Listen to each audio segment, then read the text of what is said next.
everybody. It looks like we're going live right now. I am back from Oklahoma. We had a really good time at the abortion rally there, and I'm just getting everything set up, and we're going to start the show. We're going to start the show. Excited about it. It's going to be a good time for everybody.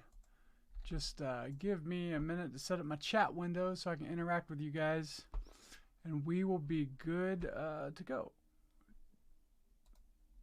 How are you guys doing? If you're in the chat, everybody, can you hear me good? Everything going well? We're gonna talk about a lot of great stuff today. Socialism, for sure, and we're gonna talk about free markets, and we're gonna talk about minimum wage and what the Bible has to say about it. So. Really pumped. Looking forward to pop out chats. Here we go. All right. I think we're ready. Everybody's hitting up the chat. I think we're good to go. Great. So let's, while you guys are sharing it, get everybody in. We'll talk about some of the things I said on Twitter that people weren't too happy about at all. So not happy at all. So anyway, let's go you guys go ahead and hit the share button, and we will start the show. When a government can confiscate the earnings of the people with no restraint or no limit whatsoever on the amount that government takes, then government has become the master. Didn't you say that all services were worth at least $5.15, and here there is a service that's being rendered to you personally, which you are not compensating at all? No, I said to you earlier, unless someone decides that they want to volunteer. Welcome back to another episode of Law and Profits here on the Fight Laugh Feast Network. I'm King Ginger. Thank you guys so much for joining me. And here, the mercy of the wicked is cruel, and today there's a lot of cruelty to be spoken of, for sure. So yesterday, before I got on my flight, I tweeted out something that's relatively non-controversial. You would. Is this so funny thing about Twitter? Is you post something on Twitter, and then before you know it, it goes crazy. But it wasn't like your intention. Like you didn't think that post would be controversial. Now sometimes you post things on Twitter and you know they're going to be controversial and nobody pays any attention to it. But this one I didn't really think would be that controversial, but it was in response to some other tweet that I saw and it popped in my head and I wanted to emphasize it. So this is essentially what I said. So I said, God hates mandatory minimum wages so much he tied the right to an employer to pay workers as he wishes to a parable about his sovereignty. Support minimum wage, you can't be reformed. And then the passage, of course, says, don't I, the employer, have a right to do with my money as I wish, pay some employees unequally? Answer the question yes or no. Yes, God is sovereign and the employer does have a right to pay as he wants. Or no, God is not sovereign and minimum wage is God is not sovereign and minimum wage is just. That's it. This is why socialism and attacks on capitalism is an attack on Reformed theology and God's sovereignty worthy of church discipline. I predict as more Christians deny capitalism and embrace critical race theory and intersectionality and socialism, they will walk away from Reformed theology. And this is exactly what we're seeing. Like, this is exactly the sort of stuff that is happening when in the Reformed camp right now. We see people who are embracing critical race theory, they're embracing socialism, they're voting for Bernie Sanders, yet they're walking away from a Reformed theological position. And this is really dangerous. This is really bad, really dangerous. And so we need to point out that when we talk about capitalism and minimum wage laws and all these sort of things, the Bible gives us principles that can be applied. So, for example, let me just pull this up. We'll go into the text. I was getting. I mean, look. If you look at if you look at this, like, so the passage is in Matthew chapter 20. You got to make sure you switch it to the ESV. So in Matthew chapter 20, you can see this story. And I'll just read the whole text and we'll go through it. Because one of the things is, if you look at the comments here, a lot of this stuff is I don't know how to exegete scripture. This is eisegesis. That parable has nothing to do with minimum wage. Make a case for your perspective without misusing scripture. Okay, I will. And this thing really got nasty. This is the ratio on here is almost equal to the amount of likes. So, but anyway, I think it's important to bring. Let's just go through this passage, because we need to understand. We need to understand that the principles of capitalism are found in Scripture. And not only that, rejecting those principles of capitalism is rejecting God's law. And an example of that we can see is Matthew 20, verses 1 through 16. And it says, "For the kingdom of heaven is like a master of a house who went out early in the morning to hire laborers for his vineyard. After agreeing with the laborers for a denarius a day, he sent them into his vineyard. And going out about the third hour, he saw others standing idle in the marketplace. And to them he said, 'You go to the vineyard too, and whatever is right I will give you.' So they went. Going out about the 6th hour and the 9th hour, he did the same. And about the 11th hour, he went out and found others standing, and he said to them, 'Why do you stand here idle all day?' They said to him, 'Because no one has hired us.' He said to them, 'You go into the vineyard too.' And when the evening came, the owner of the vineyard said to his foreman, 'Call the laborers and pay them their wages, beginning with the last up to the first.' And when those hired about the 11th hour came, each of them received a denarius. Now, when those hired first came, they thought they would receive more, but each of them also received a denarius. And on receiving it, they grumbled at the master of the house, saying, 'These last worked only 1 hour, and you have made them equal to us, who have borne the burden of the day and the scorching heat.' But he replied to them, 'Friend, I am doing you no wrong. Did you not agree with me for a denarius? Take what belongs to you and go. I choose to give to this last worker as I give to you. Am I not allowed to do what I choose with what belongs to me, or do you begrudge my generosity? So the last will be first and the first last.'" So this is we're talking about minimum wage here. The principle of minimum wage is that the owner of the company, the employee, has to pay employees a set standard rate that is, quote, fair and equal, right? So this is what we're seeing a whole lot. And so this passage shows us two things. In verse 15, I think is most central. It says, "Am I not allowed to do what I choose with what belongs to me?" Now, this is obviously a passage of God's sovereignty and election. This is talking about how God can save whom he wants. He can do with some as he wishes and others as he wishes. Some can go to heaven, some can go to hell. God is sovereign in what he does with the humans in which he created. But that is not true if verse 15 is false. Am I not allowed to do what I choose with what belongs to me? So here we have a situation where there were workers who agreed to work for a certain rate, and then they saw that other people were getting paid more, which the worker that came in at the end of the day, who only worked an hour or so, got paid the same amount as they did. Now, socialists look at this and see the vineyard owner, isn't he nice? He's paying everybody an equal salary. But that's not exactly what's happening here. What's happening here is they're upset because somebody got paid more because he only worked an hour and got the same. So there's a greed and a selfishness here when they see somebody else getting paid more. So the response is, am I not allowed to do what I choose with what belongs to me? You have to understand this. This is very, very essential.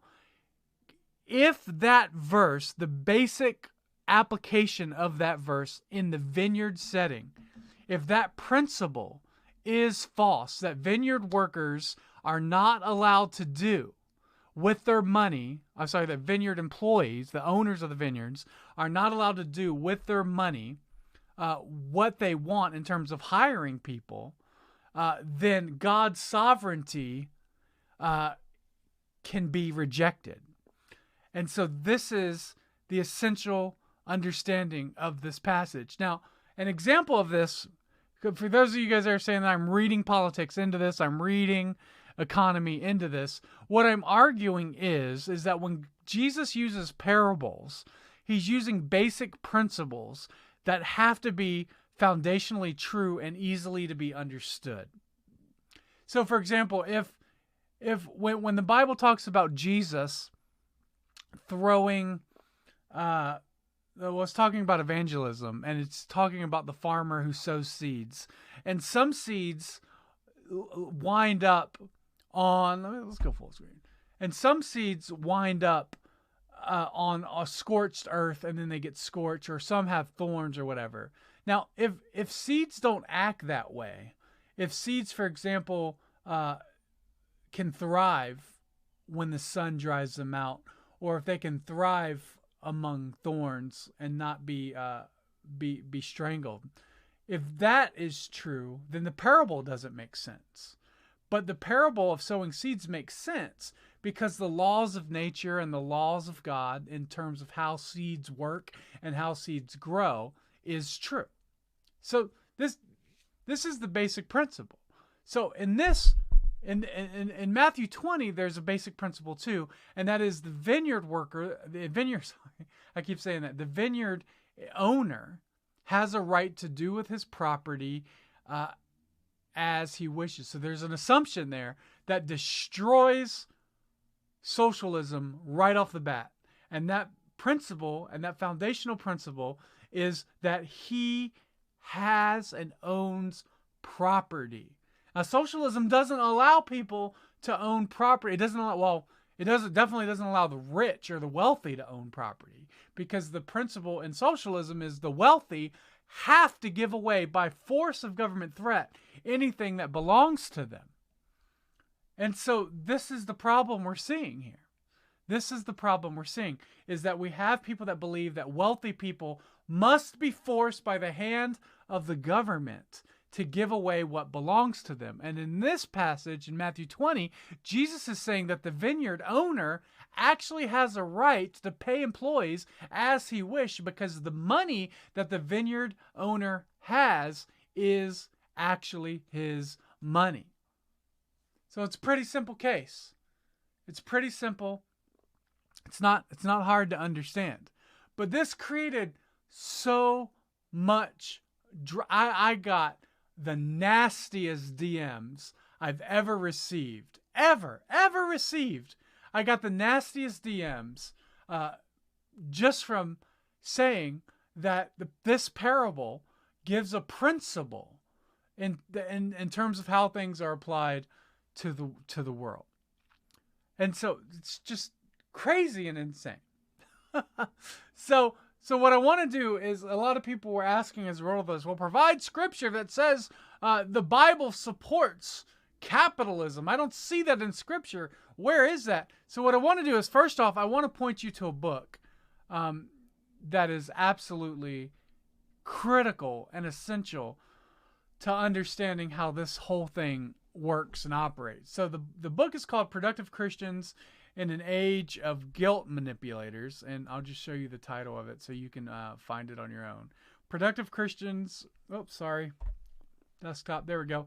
Productive Christians in an Age of Guilt Manipulators. It's by David Chilton, who is a fantastic writer. And this book actually, Productive Christians in an Age of Guilt Manipulators, is actually written as a response to Ron Sider's book. Now, if you've read Ron Sider's book, who I believe is called Wealthy Christians in an Age of...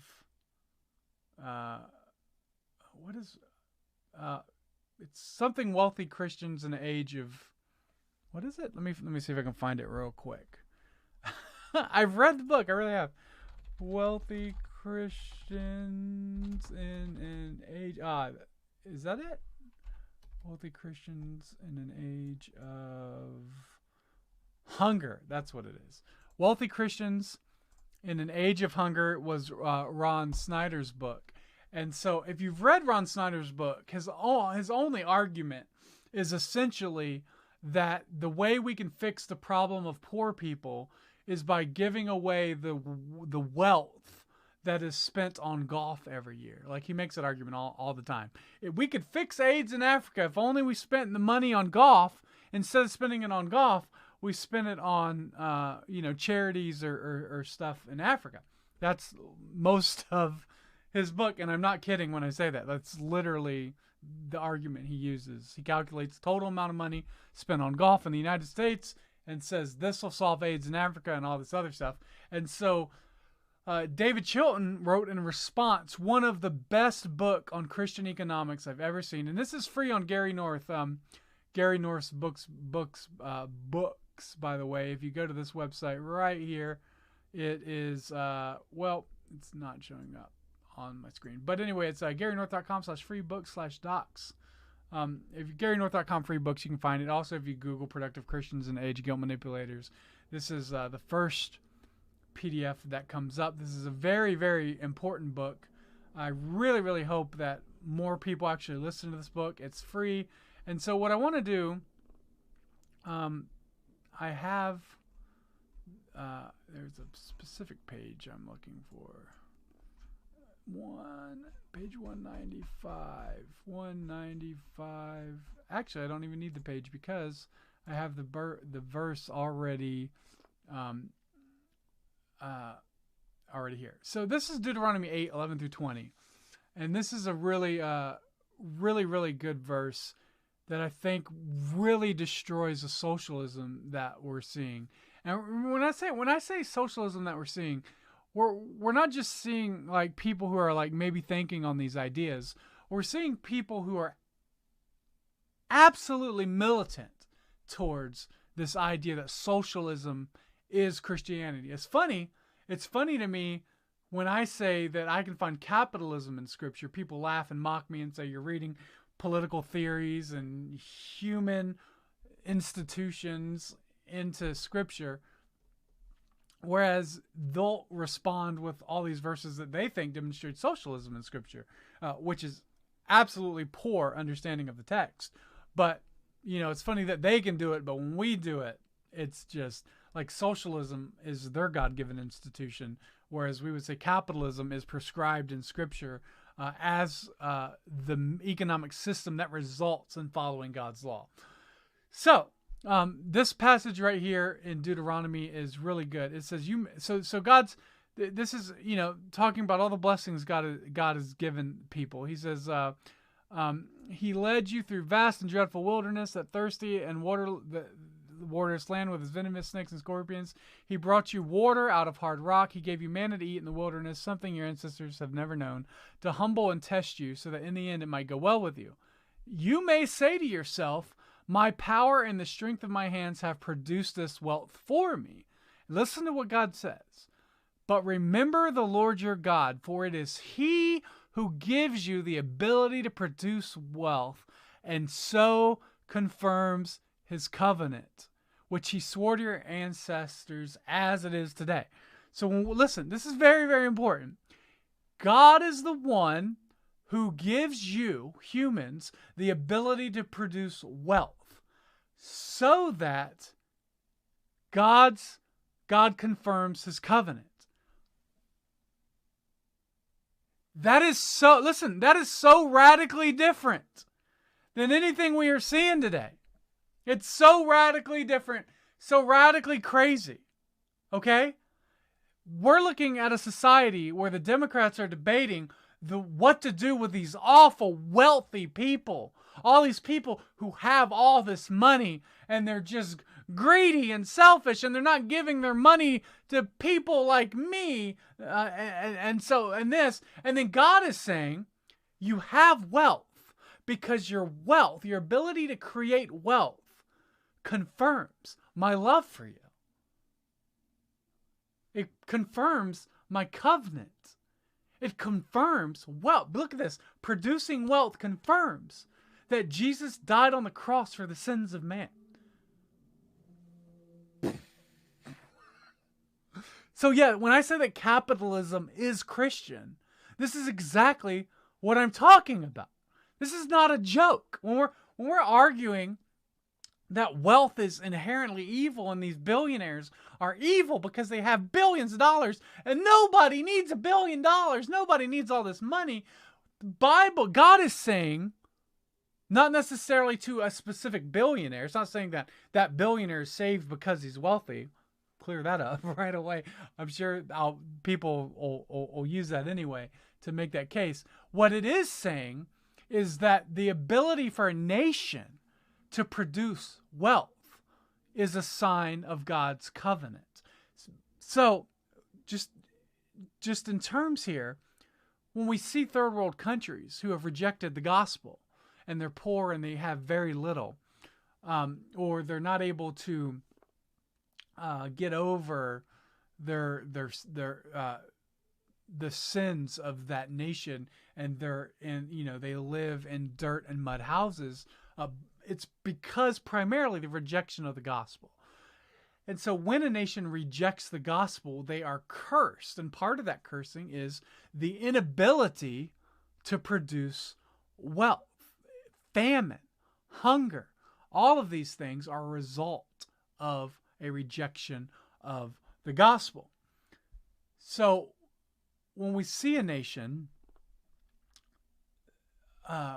like ours, and we see people attacking one of the systems in which God confirms his covenant, the result of that is to implement socialism, according to them, right?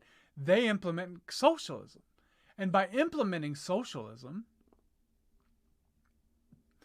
they bring about poor economies. They bring about minimum wage laws. They bring about systems that punish wealth creation. It's simple. It's simple. So again, anybody that says to you, anybody that says to you, wealth creation is evil, the ability for people to create wealth and to make millions of dollars and to do all these things, anybody that says that sort of garbage to you, point them to Deuteronomy 8, 11 through 20. I'll read it again. I really want you guys to think about this. You may say to yourself, my power and the strength of my hands have produced this wealth to me. That's a warning, by the way. But remember the Lord your God, for it is he who gives you the ability to produce wealth.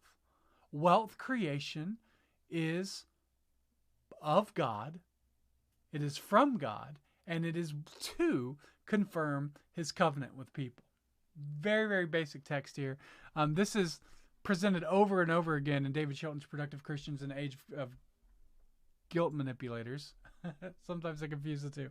But yeah, Productive Christians in the Age of Guilt Manipulators. Fantastic book. Here he is talking about it here. So this is essentially, I mean, this book is so good. There's so much scripture, so much knowledge, and just, it's just so great. Please read this book. If you're debating Bernie Sanders folks on Twitter, Pete Buttigieg, any of that stuff, whoever you're debating on scripture, dealing with socialism, read that book and arm yourself, because the socialists like to look at scenarios. They like to say, well, look how evil this business is. Look how evil, let's say, cigarette lobbies are. Look how evil all these corrupt businesses are. Which is true. A lot of businesses are corrupt and they political lobby.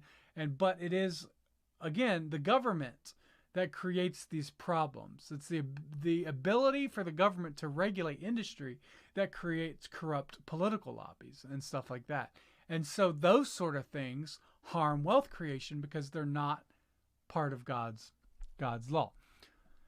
So that is essentially what I wanted to present to you. We have to understand when we're looking through scripture and these things are presented, we're not reading capitalism into there. This is what the Bible clearly says. I mean, look at this. The ability to produce wealth confirms God's covenant, his promises, which he swore to your ancestors, as it is today. So, again, it's clear as day. Let's just continue reading this passage. It says, if you ever forget the Lord your God and follow other gods and worship and bow down to them, I testify against you today that you will surely be destroyed like the nations the Lord destroyed before you. And so you will be destroyed for not obeying the Lord your God. So there's warning and judgment. If you forget it is God who provides the ability for wealth, not rich billionaires, not wealthy politicians, not Bernie Sanders, not Donald Trump. None of those provide wealth. It is God who gives the ability to provide wealth. And that is the system and economics that we have to be able to understand. Anyways, I just think that's a great passage. I really, really like it. And I just wanted to present that to you shortly today. I guess that's well, you know what? Let's go through the Twitter some. Shall we do that? Let's just go through, because some of these comments are absolutely this is a fantastic one. So this is, let's shrink this down so you guys can see it on the screen. This is a GIF, I think, that was, well, maybe we have to close it out before we can get it again. Boop, boop. Just adjust the screen a little bit. Here we go. Now you can see the whole thing. So it says, Acts 11:29. Then the disciples, every man according to his ability. And then for those listening on the podcast, it's a picture of Karl Marx, and it says, to the emissaries to distribute to each according to his need. And there's a picture of smiling Karl Marx, and then there's full-blown Marxist Marx. It says, now the whole group of those who believed were of one heart and soul, and no one claimed private ownership of any possessions, but everything they owned was held in common. There was not a needy person among them, for as many as owned lands or houses sold them and brought the proceeds of what they've sold. They laid it at the apostles' feet, and it was distributed to each as any had need. And then there's full-blown, obviously, you can see Karl Marx here. But here's the context. The context is, this is charity. This is charity. This is people giving to ones that have need. And I'll say it too, it's very regulated charity. The Bible gives very specific requirements in how you're to deal with the poor, how you're to give to the poor, how you're to give to widows. Are they true, legitimate widows? How does that function? How does that work? So these are the systems established and set in place. And so the problem is, the people that are reading socialism into these passages are not reading properly, because there's no government mandating this charity here. There's none whatsoever. There's no government mandate. There's nothing like that at all. This is people in the church coming together, distributing what they have to those that need it, to members of the church, not to every single person in the country. Not to all of Israel, only to those who had need within the confines of the local church. It's very, very important, and it's done charitably. It's done with rules and restrictions. David Chilton's book is really good. One of the things it points out is points out how strict God is in the requirements to give. They have to be legitimately poor. They have to be legitimately in need. There's a passage where there's a passage where in order, I believe I'm saying this right, I could be wrong, but there's a passage where a man is to turn in his cloak in exchange for work, and the reason he's to turn in the cloak for work is so that he can't go and sell his cloak and receive money. He's supposed to turn in the cloak. I forget the passage. It's on David Chilton's book. But anyway, there's a lot of requirements and laws and stipulations into which individuals are to give charitably even. It's not just free will, just throwing your money out to people. God God says if you don't work, you don't eat, right? So if you don't work, you don't eat. That's a requirement for receiving charity. Have you tried to get a job? Have you worked? Why are you out on the street homeless? Why don't you have a job? Why are you out on the corner asking people for money every single day? Like, right? So I live somewhere, and right out here, on the street, there's a couple, and they're there every single day on the same street corner asking for money. Now, the law of economics state that they must be doing pretty well because they've been on that same corner for years every single day, and they chase off any other homeless person that tries to get on that corner, and they own that territory. So the question I ask is, why have you been doing this so long? Why haven't you found a job? What are you, like, why are you still on the same street corner, right? So I think in that instance, you have someone who is deliberately doing this because they're making a living. And those people would be denied charity according to the New Testament standards for the local church. And so it shouldn't just be given out blanketly by the government.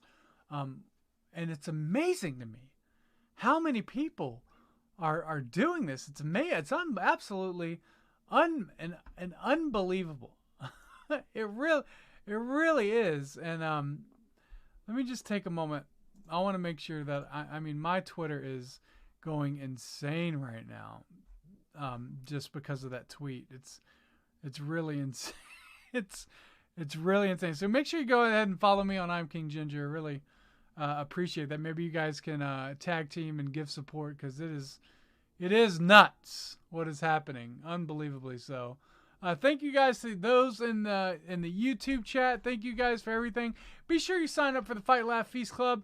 Go to fightlaughfeast.com, and there is some movies. There is some amazing things. You can also download the app. Please download the Fight Laugh Feast app. You can listen to the show on there, and where you can log in and view all of the behind-the-scenes videos, the movies that are available on the as being part of the Fight Laugh Feast Club. Yes, that's right. There are movies on the Fight Laugh Feast Club. There's all sorts of great content. Even AD, I think, has some content on there. So be sure, go ahead, sign up for the Fight Laugh Feast Club. Make sure you put Law and Profits there when you sign up. And again, thank you guys so much for being a part of this show.